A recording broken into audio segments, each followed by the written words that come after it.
So Donkey's backstory. I thought that I'd give you guys a little bit of a story behind them and how we got a hold of them and like what we know about their past.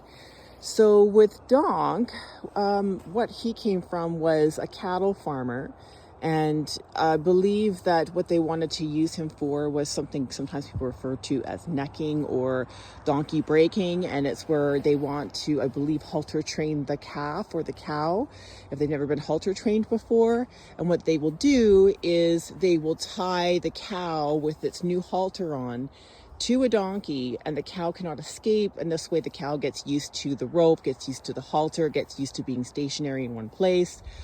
And the donkeys, typically being the stubborn animals are known to be, they won't walk away, they'll stand there, and then the cows basically just adapt and learn to that halter and to that rope. So that's what apparently Donk was supposed to be used for, and he was bad at his job. So whatever that means, however you guys want to take that, I'm guessing that is probably because he just ran with the cow in fear or something. That's my guess, because he's just a really sweet-natured little guy, and I don't think that that was just something that was very good for him in particular. So when he used the term mistreated, I don't actually necessarily mean in the terms of what those cow farmers were intending to do.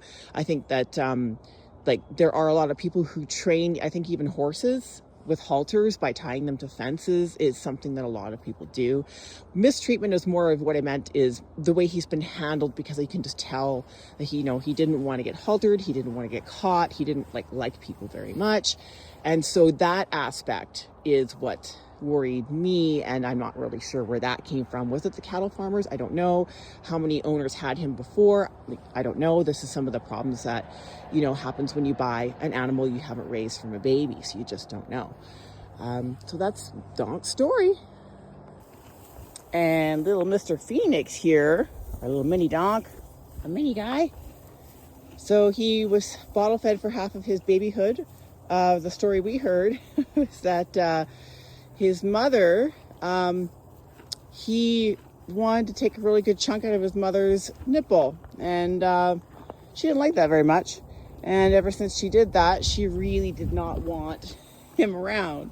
So it sounded like it had to be a bottle feed situation after that, because Mr. Nipple Chewer here kind of got his own self kicked out of the roost.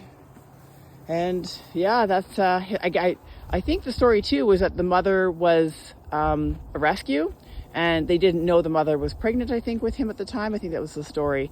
And yeah, so what other cool thing about Mr. Phoenix here is that he's got a black nose, and most donkeys just have tan noses. I haven't seen a black nose very often, so I think it's pretty rare. It's pretty cool.